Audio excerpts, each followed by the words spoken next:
श्री स्वामी समर्थ. सिंह राशीसाठी August महिना सर्वच बाबतीत मध्यम स्वरूपात अनुकूल फळ देणारा आहे. उत्पन्न चांगले राहील, पण खर्चही स्थिर असेल. आरोग्याच्या बाबतीतही सावधगिरी बाळगावी लागेल. तसेच हा महिना तुमच्यासाठी काही बदल घेऊन येत आहे, पण या महिन्यात काही गोष्टींकडे केलेले दुर्लक्ष मोठे नुकसान करू शकते. तुमची आर्थिक स्थिती, नोकरी, व्यवसाय आणि आरोग्याच्या बाबतीत नेमके काय घडणार आणि कोणत्या गोष्टींपासून सावध राहणे आवश्यक आहे, हे सर्व आपण आज पाहणार आहोत. म्हणून हा व्हिडिओ शेवटपर्यंत नक्की पहा, कारण शेवटी मी काही सोपे आणि प्रभावी उपायही सांगणार आहे, जे केल्याने तुमच्या समस्या दूर होण्यास व तुम्हाला या महिन्यात दैवी साथ मिळण्यास मदत होईल. आणखी एक महत्त्वाची बाब, इथे दिलेली माहिती फलादेश हा तुमच्या चंद्र राशीवरून सांगितलेला आहे, परंतु तुमच्या वैयक्तिक कुंडलीतील ग्रहस्थिती, ग्रहयोग, महादशा, तुमची लग्न राशी यानुसार फलादेशात मोठा फरक पडू शकतो. तुम्हाला वेगळ्या परिस्थितीला सामोरे जावे लागू शकते. वैयक्तिक कुंडलीवरून मार्गदर्शनासाठी तुम्ही स्क्रीनवर दिलेल्या व्हॉट्सॲप नंबरवर मेसेज करू शकता. चला तर मग सर्वात आधी पाहूयात या महिन्याची मुख्य ग्रहस्थिती. सूर्यदेव महिन्याच्या सुरुवातीला कर्क राशीत असतील आणि 17 ऑगस्ट रोजी ते स्वतःच्या सिंह राशीत म्हणजे तुमच्या प्रथम स्थानात प्रवेश करतील, जिथे आधीच केतूही आहे. त्यामुळे या महिन्यात तुम्हाला तुमचे आरोग्य, अहंकार व तुमचे बोलणे या गोष्टींकडे लक्ष द्यायला हवे. मंगळ 2 ऑगस्टला मिथुन राशीत म्हणजे तुमच्या लाभस्थानात प्रवेश करेल. ही तुमच्यासाठी जमेची बाजू ठरू शकते. तरी आपले मित्र, शेजारी व मोठ्या भावंडांसोबत नाते सांभाळावे लागेल. कुठलाही गैरसमज होऊ देऊ नका. बुध पूर्ण ताकदीने 5 ऑगस्ट रोजी कर्क राशीत व नंतर 22 ऑगस्ट रोजी सिंह राशीत म्हणजे तुमच्या प्रथम स्थानात प्रवेश करेल, जिथे आधीच सूर्य व केतू आहेत. गुरुग्रह त्याच्या उच्च राशीत असतील. शुक्र 1 ऑगस्टलाच कन्या राशीत म्हणजे तुमच्या द्वितीय स्थानात प्रवेश करेल. शनी महाराज मीन राशीत म्हणजे तुमच्या अष्टम स्थानात वक्री स्थितीत असतील. आत्तापर्यंत सांगितलेल्या ग्रहस्थितीचे परिणाम आपण सविस्तर पाहणारच आहोत, पण एकंदरीतच ग्रहस्थिती संमिश्र फळ देणारी आहे. आता पाहूयात नोकरी, व्यवसाय आणि आर्थिक स्थिती. करिअरच्या दृष्टीने हा महिना अनुकूल असेल. 10व्या घराचा स्वामी शुक्र पहिल्या घरातून तुमच्या दुसऱ्या घरात प्रवेश करेल आणि दुसऱ्या घरातील शुक्राचे गोचर अनुकूल परिस्थिती निर्माण करेल.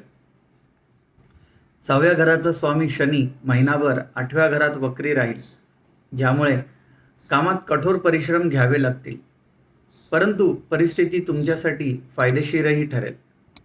तुमचे विरोधक निश्चितपणे तुमचा वारंवार पाठलाग करतील आणि तुम्हाला त्रास देण्याचा प्रयत्न करतील, परंतु अखेरीस ते माघार घेतील आणि तुम्हाला यश मिळेल. तुम्हाला तुमच्या वरिष्ठांकडूनही चांगले मार्गदर्शन मिळेल. व्यावसायिकांनी खोटी किंवा चुकीची आश्वासने देणे टाळावे आणि प्रॅक्टिकली आपला व्यवसाय वाढवण्यावर लक्ष केंद्रित करावे. व्यावसायिक गुंतवणुकीसाठी वेळ अनुकूल नाही, त्यामुळे तुम्ही या काळात नवीन गुंतवणूक करणे टाळायला हवे. परदेशी मार्गांनी मात्र व्यवसायात चांगले परिणाम मिळण्याची आशा आहे, त्यामुळे तुम्हाला परदेशी संपर्कांमधून फायदा होऊ शकतो.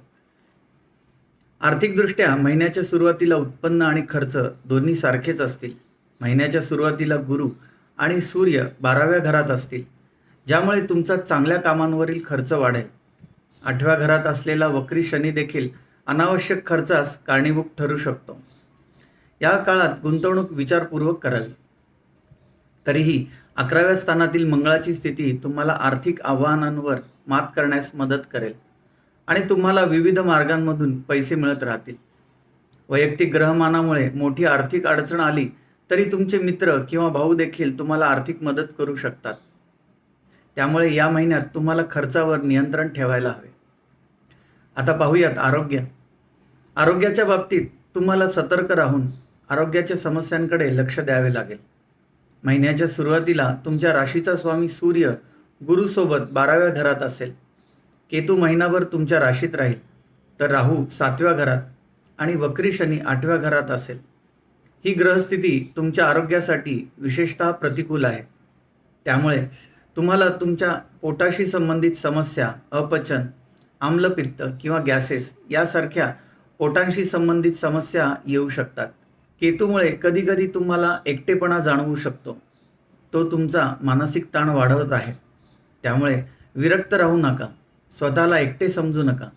देव नेहमी तुमच्या पाठीशी आहे. आता पाहूयात प्रेमसंबंध आणि नातेसंबंध.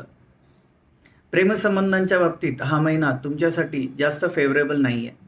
कारण पंचम स्थानाचा स्वामी गुरु संपूर्ण महिनाभर द्वादश स्थानात असेल. परिणामी तुमची प्रिय व्यक्ती काही काळासाठी तुमच्यापासून दूर राहू शकते, ज्यामुळे त्यांना कदाचित लांबच्या प्रवासाला जाऊ लागू शकते.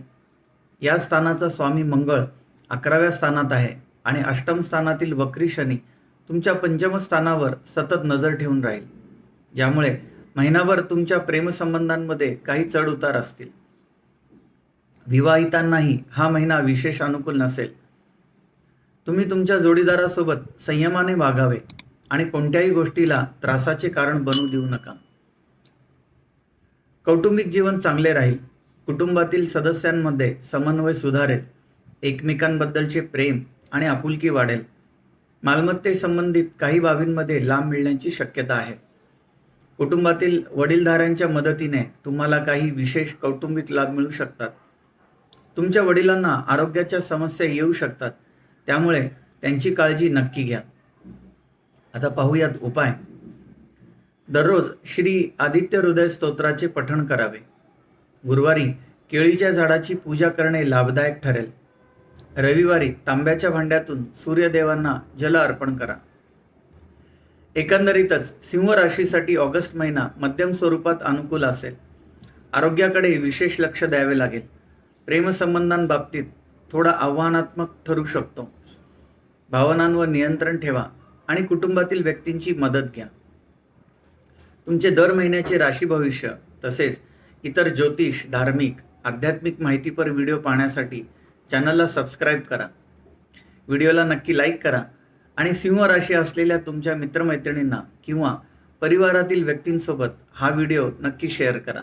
भेटूया पुढील व्हिडिओमध्ये. सुहास दाणी, स्वामी ज्योतिष केंद्र.